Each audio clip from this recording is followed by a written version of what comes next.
We, the people of India, having solemnly resolved to constitute India into a sovereign democratic republic.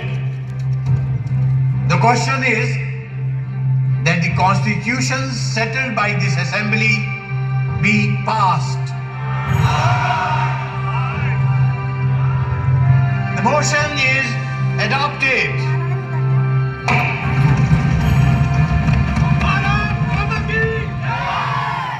तारीख 26 नवंबर 1949 भारत का संविधान स्वीकार हुआ। 1946 में ब्रिटिश शासन ने भारत को आजादी देने के लिए गंभीरता से सोचना शुरू कर दिया था। इसकी शुरुआत हुई ब्रिटिश शासन के कैबिनेट मिशन को भारत भेजे जाने से। A constitution for India should be and can be framed only by Indians. Cabinet mission के साथ भारतीय नेताओं की बैठक हुई शिमला में।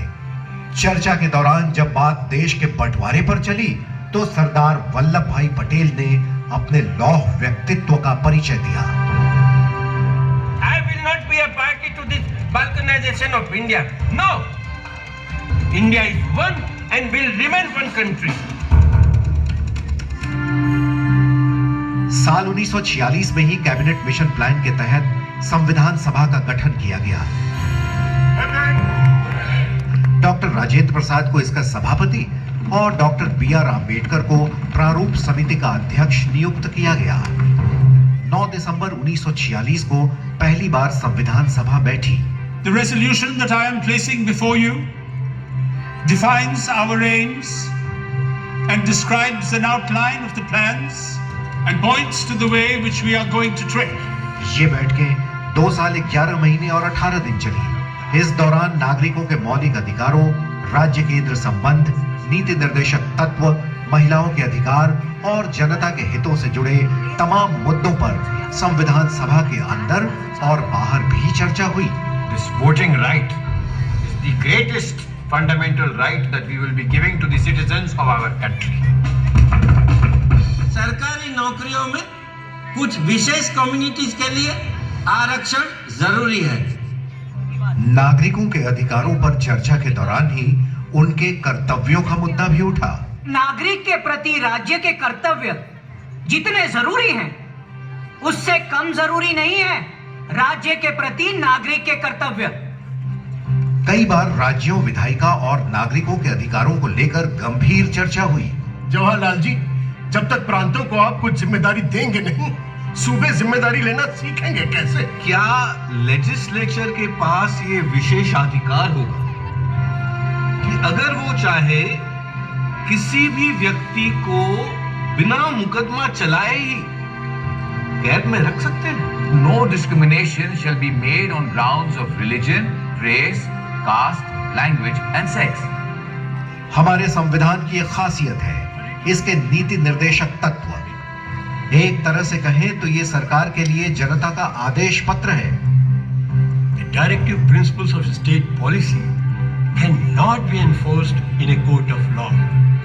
संविधान निर्माण में हर किसी ने महात्मा गांधी के विजन को हमेशा ध्यान में रखा ताकि हमारा संविधान हर काल, परिस्थिति और विकास के दौर में न सिर्फ प्रासंगिक बना रहे बल्कि देश का मार्गदर्शन भी करता रहे। सबसे दीनहीन, गरीब, कमजोर इंसान जिसे तुमने देखा हो उसका चेहरा याद करना और स्वयं से पूछना, जो मैं करने जा रहा हूं क्या इससे उसका भला होगा? भारत का संविधान जिन 3 पिलर्स पर निर्मित है वो है लेजिस्लेचर, जुडिशियरी और एग्जीक्यूटिव। संविधान सभा की बैठकों में इस बात का पूरा ख्याल रखा जा रहा था कि कोई भी संस्था एक दूसरे पर हावी न हो बल्कि वो एक दूसरे के पूरक का काम करें और सबको हर तरह का न्याय मिले। Wherein shall be guaranteed and secured to all the people of India justice, social, economic and political. संविधान निर्माण में महिलाओं का भी महत्वपूर्ण योगदान रहा।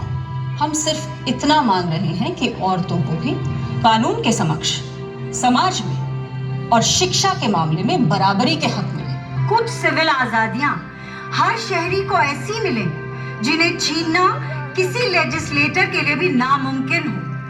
भारत का संविधान दुनिया का सबसे लंबा और विस्तृत संविधान है। भारतीय संविधान की सबसे बड़ी खूबसूरती यह है कि इसको तैयार करते समय सांस्कृतिक, धार्मिक और भौगोलिक विविधताओं का ध्यान रखा गया। On the 26th January 1950, India would be a democratic nation.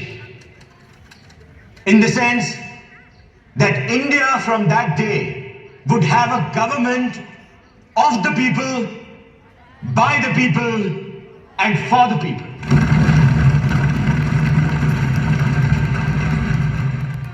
और कुछ यूं बना भारत का अपना संविधान।